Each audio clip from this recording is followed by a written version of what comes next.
Hey y'all, how y'all doing? Welcome back to the House of Animation. It's your boy Jay. It's your boy Reggie here. And today we have a great video for y'all. We just saw One Piece film Red. Yeah, we did. We actually just came back from the movie theaters watching One Piece film Red, and I gotta say, I liked it. I thought it was fire, bro. I thought it was definitely alright. I liked it. You want to jump right into it? That's what we doing. Let's jump right into it, man. All right, first thoughts. First thoughts. So I will say I took some notes. I thought the costume design was fire. It's always good to see the costume design outside of normally what we get in the actual manga.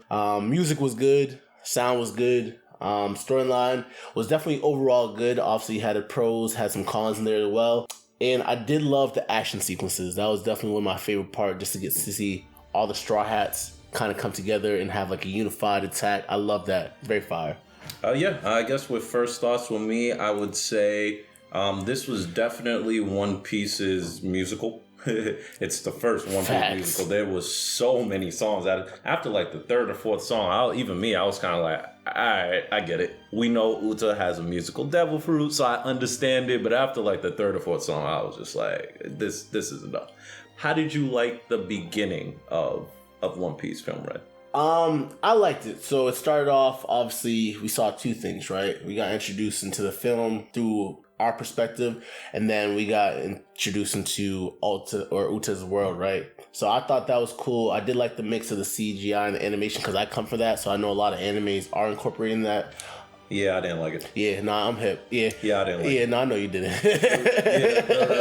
So at least for me, the CGI, it didn't look good. Like even with me, when I originally saw it, so the movie starts off, and this was something I took notice of right away. Immediately when the movie starts off, the animation of One Piece looked a little off to me. It was like the colors were dull, and the way that it was animated wasn't as crisp as the animation I'm used to when it comes to One Piece. And then later on in the movie, we figure out why that was. Exactly. So with Uta's abilities, so Uta has the Song Fruit. So the Song Fruit essentially allows her to sing a song and then takes people's consciousness and then bring them into like this dream type world where she could essentially do anything. Infinite Tsukuyomi. Just saying, I'm just throwing that out there. Yeah. But I know you didn't really like that, but again, I come from watching a lot of new modern day anime. I am kind of used to that. It's not the fact that I don't like CGI, but the transitions between them were very jarring. So the way that they take the CGI is that anytime Uta is singing a song or anytime there's like it's actually, I think it was only when she was singing or dancing, right? It was when she was using her powers in her world, so her reality world. Yeah, so when she did use her powers, I will say there was one scene that was jarring. It was a scene where she captured these Straw Hat pirates, and then she was unleashing the hooded dudes, like her like foot soldier. So Uta has the ability again, so she can do whatever she wants in her dream world. So constantly in her dream world, she was bringing out these foot soldiers to attack people or defend herself, essentially. Yeah, so I did like the opening, and obviously, even in the opening, we saw that there was something off, right? She had a little twitch to her, like, even when we saw the Big Mom Pirates finally get introduced, which I actually liked I wrote that as a bullet point. I was like, do the Big Mom Pirates fit in the story? I did like it. Obviously, I thought it was weird. Why? I thought it was weird just for the Big Mom Pirates to be there, because it seemed like originally when the pirates originally show up during her first performance, it looked like they wanted to kidnap her. They didn't really explain why they wanted to kidnap her, because at least to this point, no one knew she had a devil fruit. Even the Straw Hats knew it. They said that, we had no idea Uta had a devil fruit. So, Luffy, what is it? And even Luffy was like, I didn't know. So at least to, I would say, our knowledge, at least the Straw Hats, I can't speak for everyone else, no one knew she had a devil fruit. So if they wanted to kidnap her, it was essentially maybe just because she was popular. Well, I will say this, and maybe I might be remembering this wrong. It sounded like Zoro had said that, like, I guess she has the devil fruit. So obviously they identified she had a devil fruit. Well, after she used it. Yeah, they just didn't know she had, like what it was to go off your point. No, but they didn't know she had a devil fruit at all until she used it. But they all jumped in, I'm going to assume, to defend her. Yeah. And then once they saw her devil fruit and she was able to defend herself, at this point, she's in her dream world, just to be clear. They saw it and they were just like, oh, I had no idea Uta had a devil fruit. Yeah. So that's why I just thought the Big Mom Pirates being in there was a little bit weird because they didn't really explain why, but it's anime, so they thought she was popular. They wanted to kidnap her. And also, I guess after that point, Luffy jumps on stage and then says that she's, surprise, surprise, Shank's daughter. And they were like, oh, okay, now that we find out that she's Shank's daughter, we definitely want to kidnap her. Fact. So that I understand. I just don't understand the initial kidnapping, but it's anime, so whatever. Yeah, I mean, for me, the way I interpreted the Big Mom Pirates coming into the story was kind of like, obviously, even though I don't know if Uta's part of a special race or whatever, we did see her have some of those seraphim wings or whatever have you, but for me, it was like maybe... Oh, you didn't understand why? No, I thought, the wings, yeah, because she was controlling her reality, right? Exactly. Yeah. So she can control that. So initially, but that was before we learned that. Yes. Yes. So I thought it was just basically Big Mom wanted to add her to collection, or just based off her special power to control reality. That makes sense, because until I fully understood what was going on, and then because we saw all the promotions with her having wings, my assumption was that Shanks maybe had a kid with one of the Skypean races, or maybe she was a Lunarian, because there was recent images that came out before this where originally we saw her wings as white, then we saw her wings as black. So I thought it was maybe they made a mistake in the art, because we know that's happened plenty of times in One Piece. But now we see that it was because of her ability, so we get it. Yeah, no, that's definitely factual. By the way, it kills me every time when Luffy calls Brule Branch. It's my favorite thing, bro. He's like, hey, Branch! That was also something that was a little weird to me. I haven't seen an anime dubbed in so long. Yeah. So listening to some of the voice actors was very nostalgic to me. Yeah. Because obviously we watched One Piece originally when it was in dub. Yeah. One thing I will say is whoever did Bartos, his voice act, it was shit. It was terrible. It was terrible. When that dude opened up his mouth, I was like, bro, who let this shit slide? It was crazy to me. Yeah, Bartos. It low-key gave me and this is hard for me to say, it gave me Kuwabara vibes. Like his voice was just so raspy. They definitely tried to make him a little rooster head, a little Kuwabara. His voice acting was hard. But everyone else was great. To me, it was very nostalgic. Maybe their introduction might have been weird, but I do think overall, or the utility in the actual movie was good for the Big Mom Pirates. So at least, I guess even with that, I could just say I wasn't a big fan of the transitions between the typical animation style and CGI, because the transitions were off. And what I even wrote down was did it give you Dance Dance Revolution vibes? There are certain points during Uta's songs where she's moving kind of robotic, and it reminded me of when we played Dance Dance Revolution as kids, and you see that character moving. That's what it reminded me. It definitely gave me some video gamey vibes. But now knowing that's altered reality, blah blah blah, all makes sense now. It all makes sense now. So how'd you feel about the story of One Piece film? So overall, I did like the tie-in. Obviously, we knew that we are gonna see Shanks some point in the movie. Clearly, we're gonna see him for the majority of the movie. We're gonna see him at the end. I did like Uta's character. Obviously, her motives were a little bit iffy. We can discuss that in a second. But I did like her character overall as a villain. Yeah, Uta's the main villain of this story. Yeah, I did not see that coming. I ain't gonna hold you. I thought she was gonna be a supporting, typical Princess Peach got to get rescued or whatever. No, I kind of assumed she was gonna be the. I didn't read none of the spoilers, so I really went to this movie blind. Oh, I mean, I did read some of the spoilers, but even before that, some of the spoilers I read didn't really go too in depth. But I kind of assumed Uta was gonna be the bad guy just from most of the art pieces. But even in addition to that, so let's just go through the story real quick just so it makes sense. Uta basically wants to have a big concert on an island where it seems like I could say thousands of people are probably on that island, and we have a bunch of people from the Straw Hat Pirates to Law and Beppo show up. We have Kobe and Helnepo. It's really a free-for-all of just a whole bunch of characters. We have CP9 or CP0 now. Everybody in this bitch. Everybody. Yeah. And then, like we said, Big Mom Pirates Pirates are there. Yeah, Bluno, like yeah, bro, Bluno was in the yeah. movie, bro. We saw a bunch of people, and I don't know. When it comes to movies, it's very hard to tell what's canon or not. I did read that Oda said that there are going to be some things that are canon and some things are not. We know how Oda is. It's hard to tell if Bluno, and we saw Kefla or Khalifa. Khalifa, I think it's Khalifa. Oh yeah, whatever. But the shorty from CP. Yeah. So we're not sure, but it looks like they might be confirmed to be a part of CP0.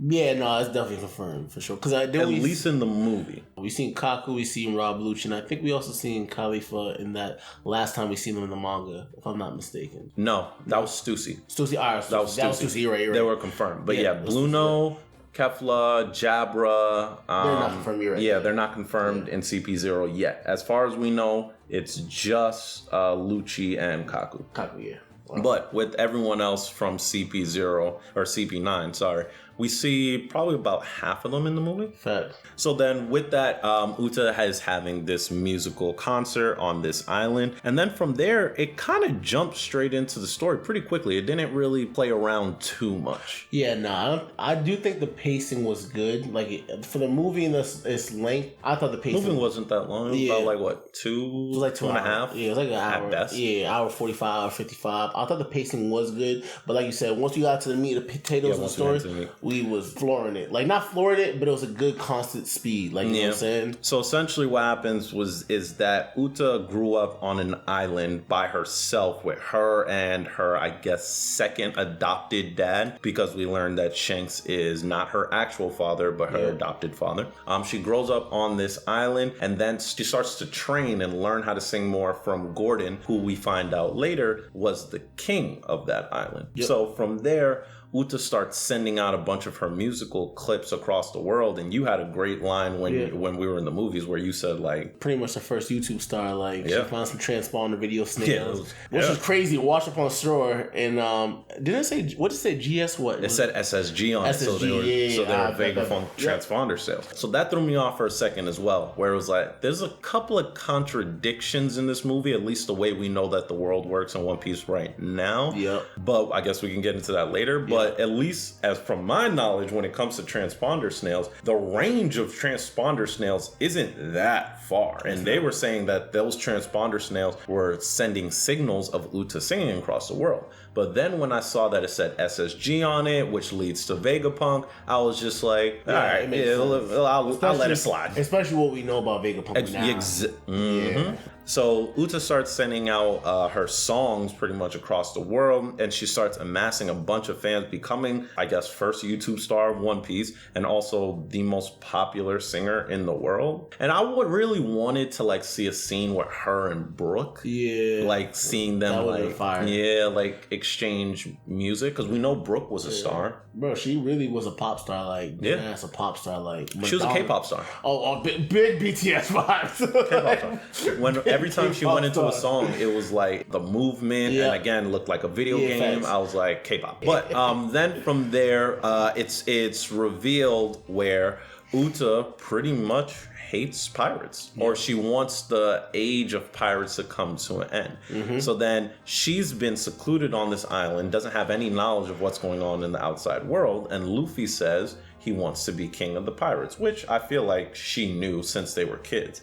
But I guess because she grew up and stopped wanting to be a pirate, then after that, she kind of expected Luffy not to want to be a pirate as well. And then she's just like, you know what, Luffy, I don't think you should be a pirate anymore. I think you should stay on this island and chill out with me. And then from there, Uta goes full bad guy. Dr. Hyde and Jekyll, boy, I'll tell you, she switches crazy. Pretty much what she does is she essentially saying like, I'm not having that. You're going to come live in my reality, which we come to find out. So she ends up taking over.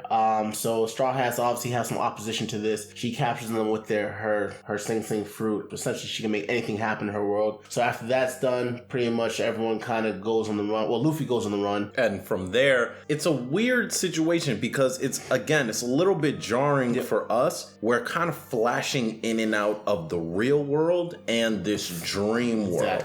And again, what I said from the beginning was that when I first saw the beginnings of film Red, the animation style was weird. What we realized is that they shifted the animation quality where when you're in the dream world, everything is bright and playful. And then when we're in the real world, things are a little bit dull. And I get why they did that, because in a dream world, things would be like that. Things would be colorful and all that other stuff. So they did it to kind of try and juxtapose the real world and then the fake world. What I did like is my dog came through and saved the day yet again. You know what I'm saying? Law came through. Boom! Yep. Room. Yeah, you already know I love that. And Beppo, even though he's kind of a waste man as a vice captain, I always love seeing Beppo on the screen. I love he makes me laugh every single time. Yeah. So Beppo and Law pretty much come in and they save the day, and they kind of put Luffy on the game because you know Luffy ain't the brightest bulb in the factory. He's a little slow.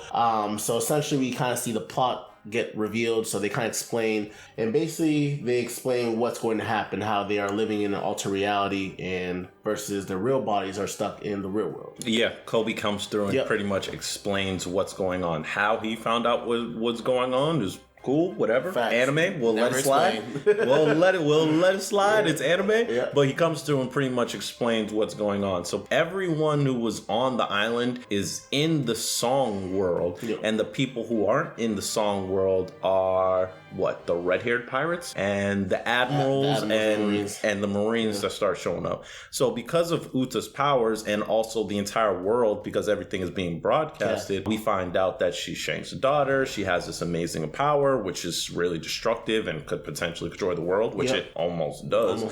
Uta, since everything's being live viewed, she starts singing and now brings everyone in the world who's watching into her dream world. So the Gorosei are also watching it as well, and they said at that point of the broadcast she had 70% of the world, which is pretty in nutty. Her dream That's world. Pretty nutty. I'm actually very surprised they didn't hit the button to call it Buster Call. I mean, basically did, right? Yeah, they did, but it's like I mean, might as well when they were starting. You feel me? So Uta's plan was to bring everyone into her dream world, kind of like what Jeff said, the infinite Tsukuyomi, where everyone would have a great time and they would live there until they died. So what Uta's plan was to have everyone in their dream world, and then she starts eating these mushrooms, where essentially the mushrooms keep her awake until she dies, until she runs out of energy or stamina. Which was also actually foreshadowed in kind of the beginning of the movie when Sanji's going through all the food ingredients and he sees this little mushroom, and I took note of this, and he was like, no, we can't use this shroom, and he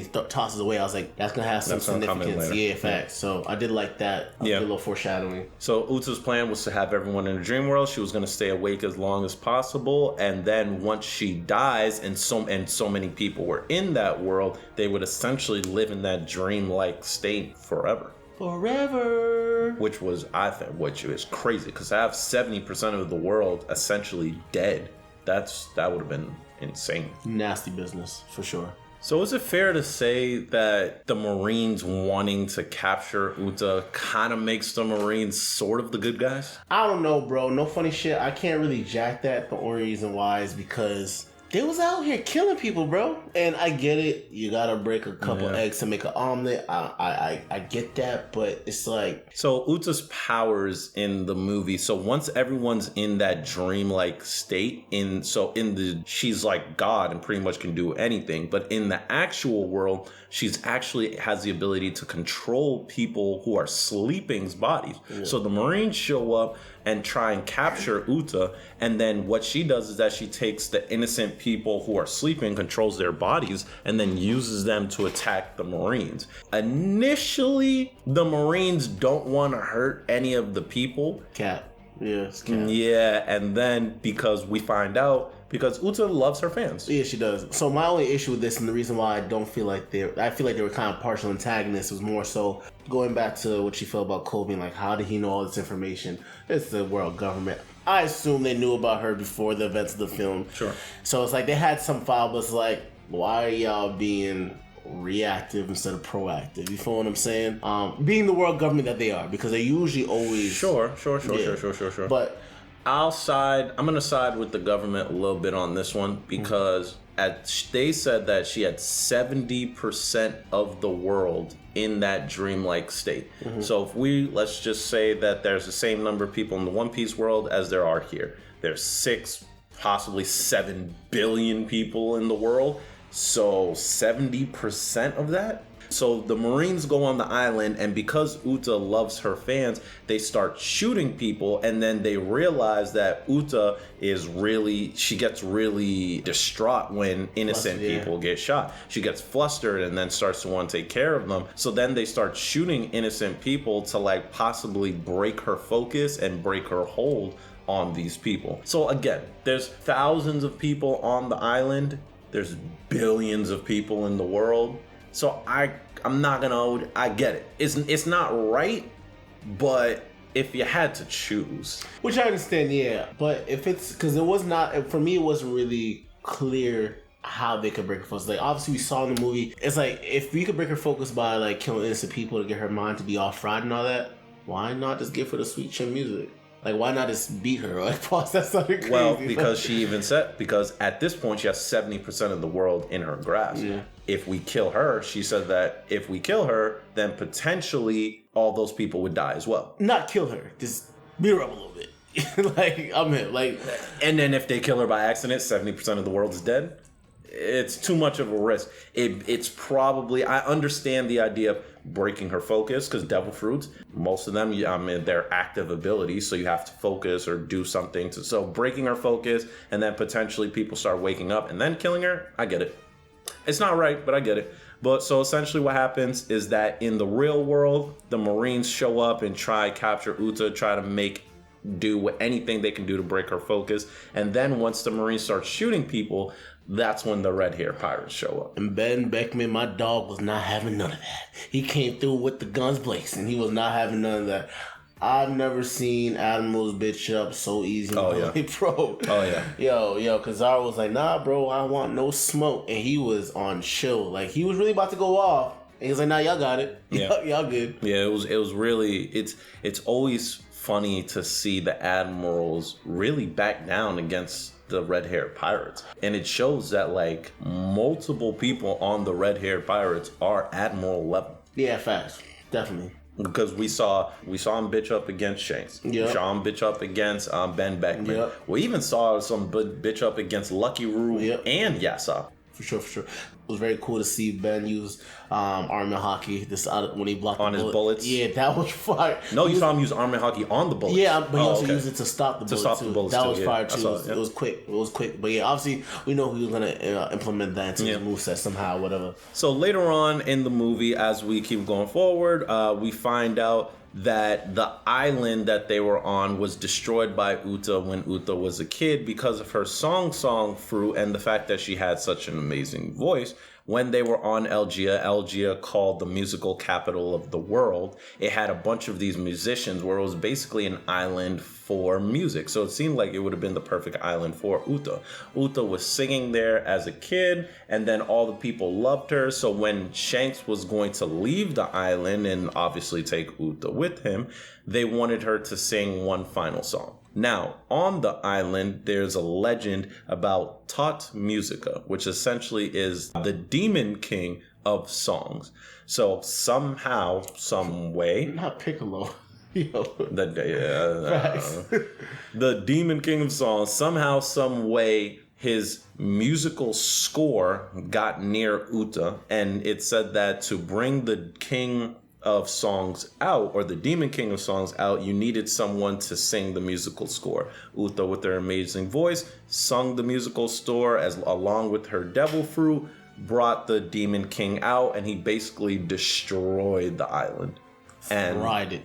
Yeah, fried it. And as a kid, the red-haired Shanks, red-haired pirates, had to defeat Uta and then defeat the king, the song king of demons, but by the time they do, the island was pretty much destroyed. Which I wonder, right? Because we know, and we come to find out in the movie, obviously, to defeat the Demon King, you have to strike him both in the alter reality and in reality. So I'm not sure. Did they get inside of Uta's reality and they strike? Yeah, when we saw that flashback, I didn't really see that as a clear. So during the main timeline, Uta used her song abilities and brought people into the dream world. During that time in the flashback, it seemed like she just sang the musical score and then the demon came out. So there wasn't really two worlds. It seemed like it was just one world. And also, even Gordon, the king of the island, said it was because Uta was a kid that she just couldn't control the strain or handle the strain. So she kind of passed out while they were just beating on the demon. So, I mean, it makes sense. Yeah, it makes sense. It makes sense. I mean, as much as anime logic, it's not plastic sense. Baggy, but it's yeah. Yeah, it makes sense, yeah.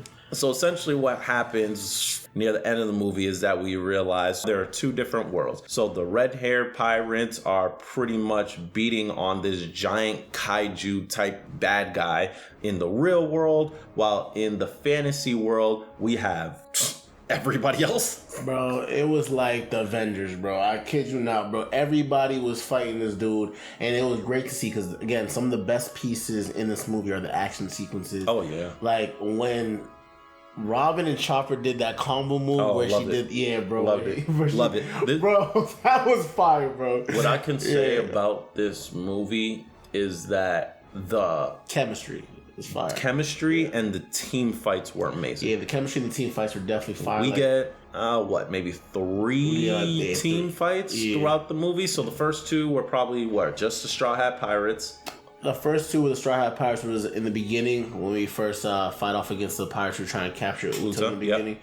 And then we got great. Yeah, that was a good one. That was definitely. I was like, okay, that's alright.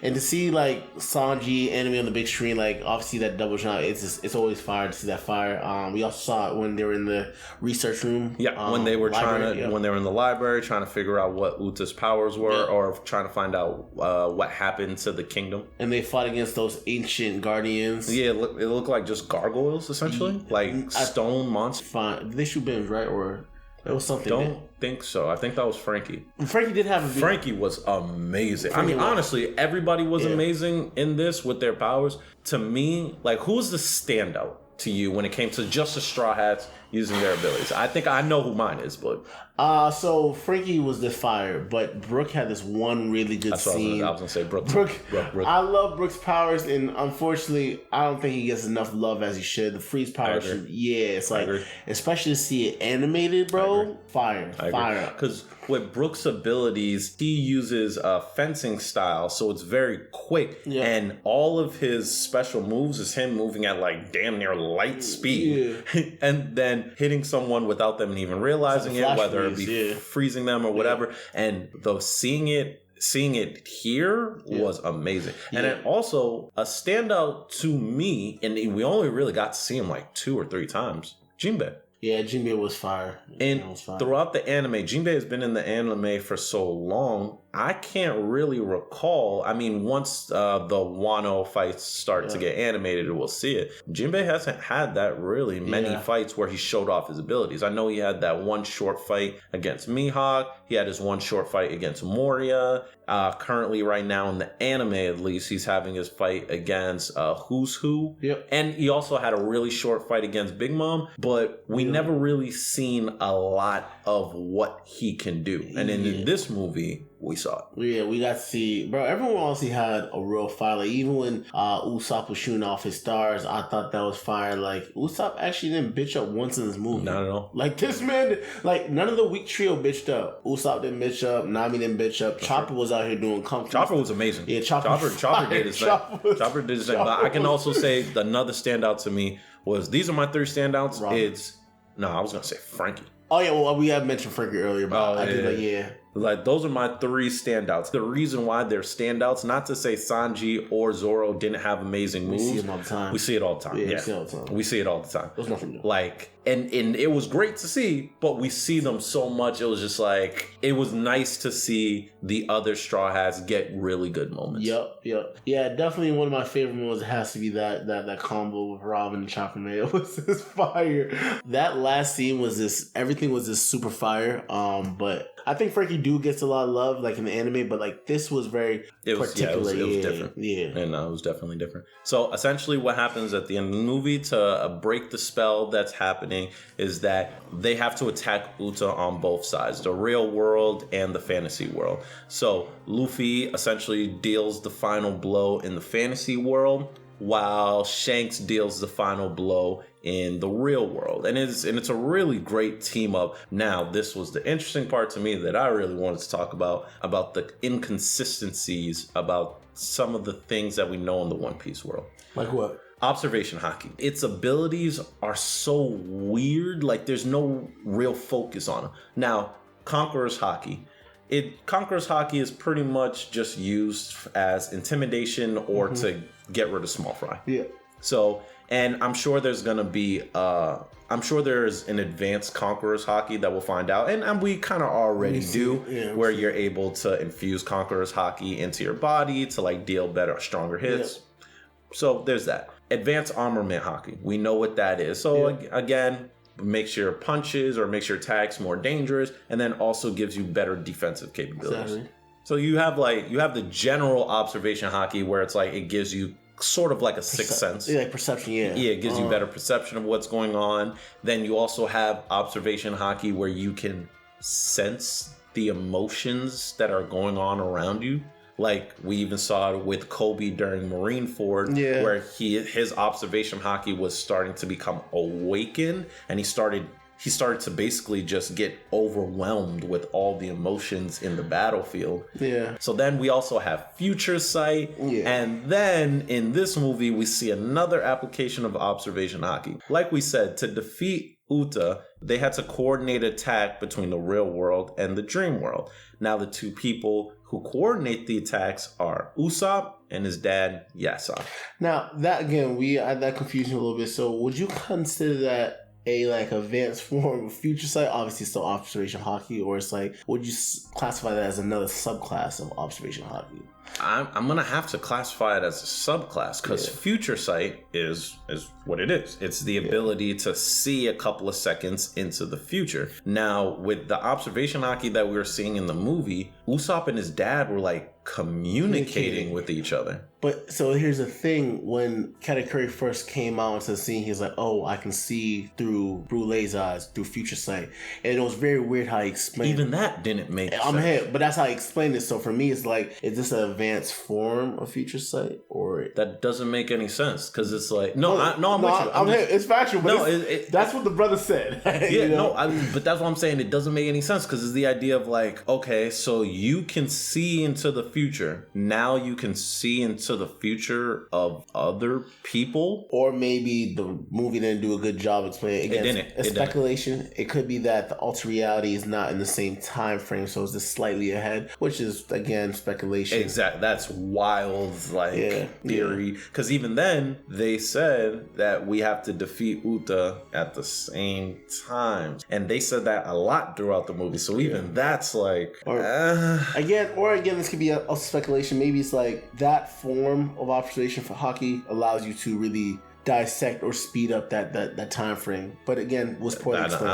I don't even know what that means. No, I'm saying like you said earlier, it's like you can see a few seconds into the future, right? So you can kind of probably speed it up if both these members. But again, it was poorly explained. It wasn't explained well. So Yasopp basically says, Usopp, I can tell that he's freaking out in there. And it's like, okay, so now Observation Haki can be used to cross dimensions. Okay, I'm gonna let it slide. Yasopp is the best sniper in the world, so his Observation Haki may be on a whole different level than we've ever seen. Which makes sense. So if he can feel emotions in other dimensions, okay. So then out of nowhere, it kind of seems like Usopp's Observation Haki kind of just manifested. It manifested out of nowhere, son. I don't know if this man Yasopp came through and sprinkled some little dust on Usopp. It was weird. I will say though, the way it was animated was fire. But beautiful. The concept was it was a little jagged edge. I ain't gonna lie to you. It was definitely it wasn't. So Usopp and Yasopp are basically like walkie-talkies where they're like, okay, everyone hit the left leg at the same time. Mm-hmm. Everyone hit the right leg at the same time. You know what was kind of given though? Again, this is really giving another Naruto reference. It was giving Kakashi and Obito. Like legit, like it was giving Kakashi no Vita. So essentially what happens is that, and this was beautiful. So like I said, Luffy and Shanks both deal the final blow where they break everyone outside of the dream world. And in that sequence, we got our first animated look at Gear 5th. Yeah, man, that was fire. So I will say the ending was real dope. Pretty much Shanks and Luffy and them going at it. It was definitely dope to see. And we got a slight glimpse of Gear 5, and it's fire. It looked amazing. It's fire. Like, yeah, seeing, you know, people do their own fan art and all that stuff is dope. And I actually have a Gear 5 shirt. It's dope. But to see it actually animated is a little different. Hits different. So we can actually get proper color points. So then after Luffy and Shanks basically break the world that's going on, and then we see a glimpse of Luffy's Gear 5th, then Uta's basically, she kind of sees the error of her ways. And we're going to get into Uta in a second. We're going to get into Uta in a second. But she sees the error of her ways, and then she wants to break everyone out of the dream world. So right after she breaks everyone outside of the dream world and she's completely exhausted, the Marines want to capture Uta. Then we see, I think, one of the cooler scenes in the movie where the red-haired pirates, they're facing down like 100 Marines and 2 admirals. So they're facing down Fujitora and Kizaru. So them, because the Marines sent 30 warships, so they had to be a couple of hundred. The red-haired pirates were ready for all the smoke. Yeah, only about 10, maybe 12 of them. All these smoke. Yeah. Shanks wasn't playing about his little girl, man. He was ready for all these smoke. He said, yo, if y'all gonna try to capture my girl, y'all gonna be ready to die. Like, yeah, that was fire. That was dope to see. He stood on that. And then we see one of the coolest scenes where we see Shanks use his Conqueror's Haki. Fire. And as far as we could tell, it took out almost every Marine there except for the admirals. And even Kizaru said some of the vice admirals. Yeah, what's his name? The dude, his name starts with M. The dude, little mohawk or the ponytail. He was on his Momonga. Momonga. Yeah, he was kneeling. Yeah, he's the premier vice admiral. Bro, that man's everything. They use him for everything. Okay, so Shanks again uses his Conqueror's Haki and pretty much takes out everybody. And because of that, Kizaru and Fujitora were just like, yo, if we fight right now, there's gonna be a lot of destruction. There's gonna be a lot of casualties, so we should pull out. And I ain't gonna lie to you, bro. I looked at my dog in the movie theater because I was like, y'all was ready to be on some Slaughter Gang stuff, and y'all now ready to pull out. I was the same. Yeah, so it's like, bro, it was weird because the Marines come through and then they start shooting and trying to kill people, but then when they're facing the red-hair pirates, they said that, hey, we don't want to fight you guys because there's probably going to be a lot of casualties. Now, coming from Fujitora, it kind of makes more sense just because his belief of justice is a little different than, you know, all the other admirals. But even still, like, the position of the story, it was kind of like, all right, bro, y'all was ready to... Y'all was, like, half-stepping. Because even Fujitora was like, I don't want to kill people, but I will. And then after I thought about it, and we've talked about this, where I said, okay, I'll give the Marines a little bit of bail. Because originally, they were willing to kill civilians, but none of the Marines would have died. At this point, Shanks took out pretty much every Marine there except the admirals and maybe a handful of vice admirals. They would have been severely understaffed because it would have been 2 admirals versus an entire Yonko crew, essentially. And then maybe a handful of vice admirals who maybe together maybe takes out one of Shanks's crew. And kind of go back to your early point where you asked if the Marines were the heroes, kind of. I mean, we've seen the Marines kill people before. They've called Buster Calls, like they killed Robin's pretty much whole clan essentially. So not to say are the Marines the heroes. It's more or less like I can understand their reasoning. Yeah. I do. For once. Yes, because 70% of the world was gonna die versus 7 people. Not even 7 people. Even if they Buster called that entire island, they probably would have been maybe a couple thousand max. Yeah, facts. So I understand. The Marines get scared by Shanks and pretty much runs away.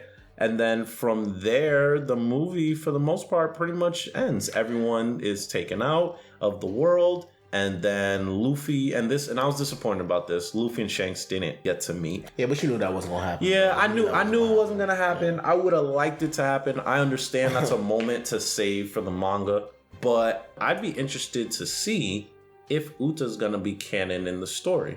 Yeah, but I mean, they kind of made it a little evident at the end of the movie. She ain't gonna make it in the sequel. So I was So at the end of the movie, and I'm on the opposite side from you. So in the end of the movie, Shanks and Luffy don't get to see each other. They are on each of their respective ships, and then they sail away. Yeah.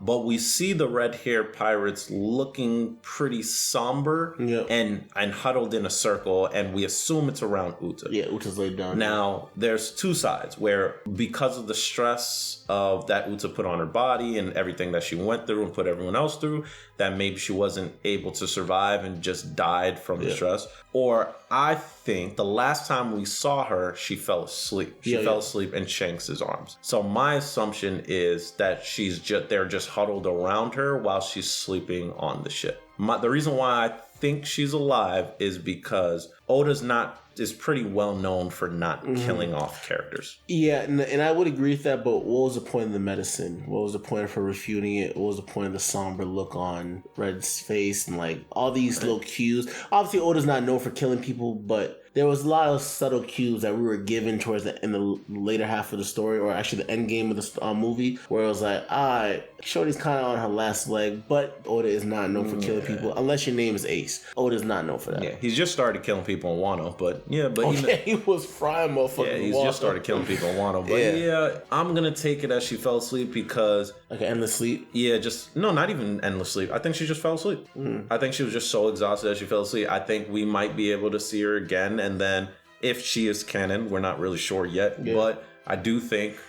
I think she fell asleep because Oda's not really one for killing people, and also Shanks' daughter, I don't know if I see it, but we'll see if she's canon or see if she's not. I will say though, because this is one point that we did not talk about. We didn't talk about her motive and her realization. Yes, so now that we went through the story, let's talk about the main villain herself, Uta, and talk about her motivations and her as a character. Alright, man, let me just put it out like this. Alright, so basically, her whole objective was to bring world peace. The movie kind of toyed around with themes of like, do you rather be in happiness or in control, or would you rather just essentially be living in fear, right? And going through all the bad things in the world, such as war, death, yada yada yada. Yeah, she wanted to eliminate pirates and eliminate all the death and destruction that they bring into the world by bringing everyone into a peaceful dream cycle. She wants to start her new age, yada yada. So essentially, going back to the point where she thought the red-haired pirates were the ones who were responsible for initially destroying the island. The king of this island told her that it was red-haired pirates, so she believed that. It's also later revealed in the movie she actually knew the truth because she saw it through a video transponder snail, and she knew that it wasn't actually the red-haired pirates, it was actually her, and she still went through with her plan. Yeah. So this whole time, just like a woman. Yikes! Essentially destroy the world or save it from her perspective, because she said that the red-haired pirates were bad. They left her. She felt hurt. But then she finds out that it wasn't the red-haired pirates and it was her. So she knew she was wrong. And she stood on it. And acted like she didn't know she was wrong. And acted like she didn't know she was wrong. Trauma. She acted like she didn't know she was wrong. She acted like it was the Red Hair Pirate's fault. And then we find out that, wait, she knew that she's the one who killed all those people. So what was the point? I think she was just trying to solve an issue. No funny shit. Here's what I would say.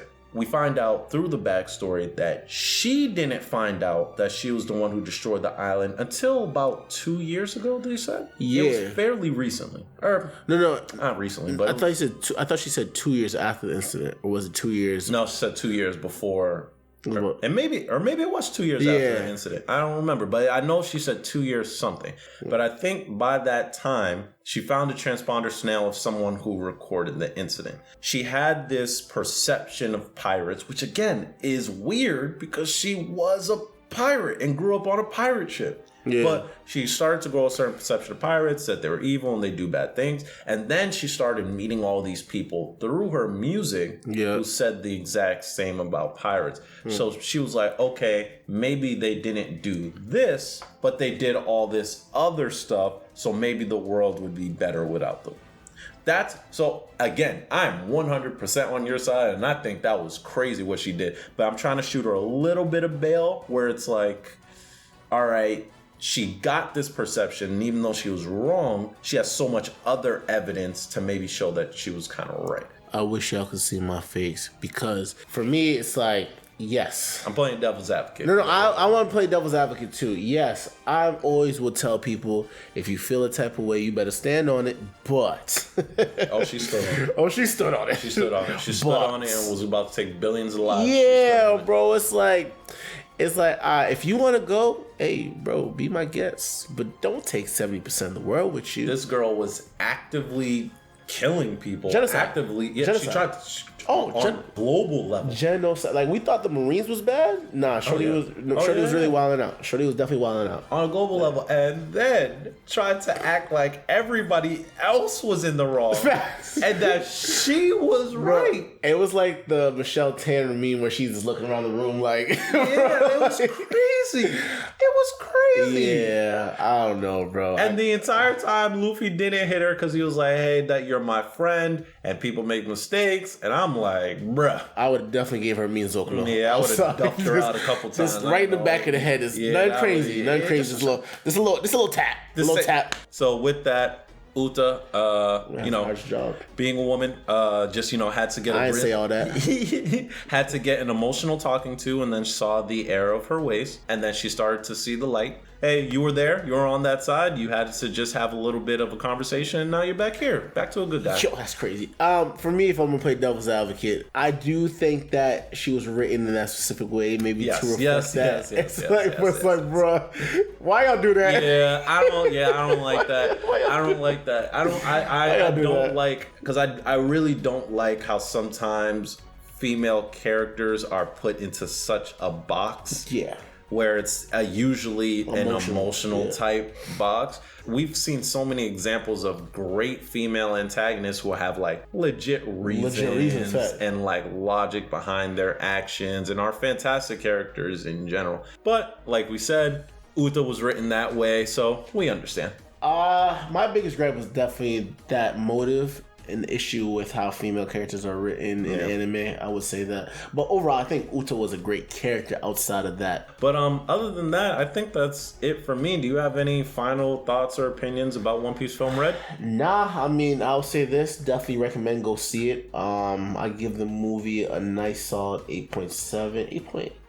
I am gonna go lower than you. I also really enjoyed the movie. Even with all the gripes that we're talking about, it's always fun to talk about some of the things that we didn't like over all of the things we did. There's a lot of things that we did like about the movie, but it's always more fun to kind of talk about some of the things that we didn't like too. At least for me, I'm not gonna give it as high as an 8.8. Personally, I'd probably give it about an 8. The One Piece movie for me that ranks probably above the rest is One Piece Film Z. I love One Piece Film Z. And even Strong World when Luffy fought against Shiki, that one's probably more iconic than like a good story. Yeah. But Film Z, I love Film Z. Film Z was good. Film Gold wasn't bad either, but Film Z definitely. I didn't watch Film Gold. I heard Film Gold. I heard Film Gold was good too, but I didn't watch it. I did watch Film Z because I just wanted to see that. But so Film Z to me is probably still better than this, and I think Film Z to me is probably about an 8.89. Yeah. So I'll give this movie about an 8, which is still fantastic. No, it's still fantastic, bro. That's a B. The reason why I gave it a little bit higher, I started with 8.7, 8.8, is just some of those action scenes were just real good. Yeah, those action scenes were production was good. Yeah, no, production was good. Obviously, can we say this is probably the best team fights we've seen in One Piece? Oh, hands down. Now it's a movie now. No, hands down. Yeah. And I said this to you during the movie, it's like we never really seen the chemistry. We've seen like small subgroups. We've seen the weak trio go at it. We've seen Monster Trio pair up. I mean, if we're talking about team fights, The only ones where we've seen them fight as a team is against Ors. Yeah. Ors. saw Ors. And then the Pacifista. And even then, it was like a glimpse where like we got 3 good scenes. Yeah, no, we got 3. We got 3 yeah. good scenes. And we also got to see, and I was really hyped about this, we got to see Kobe fight. We got to see Helnepo fight. We got to see a lot of characters fight, especially we got a glimpse of seeing how the red-haired pirates fight. Yeah, man, that was fire. That was fire. I really was excited to see Ben Beckman. Ben Beckman is probably one of my favorite. Him, Yasop, obviously I like Lucky but we've seen a little bit of Lucky but Ben Beckman I was happy to see. I was really happy to see Yasop, and I'm happy to see Lucky Roo. Yeah. It was good, man. Yeah. If I would rate the story overall, I'd give it about an 8, for sure. It's all for me. All right, guys. Well, I guess that's pretty much it. So with that, we got nothing left for this video. And you already know what it is. All right. So, peace. Got a blast.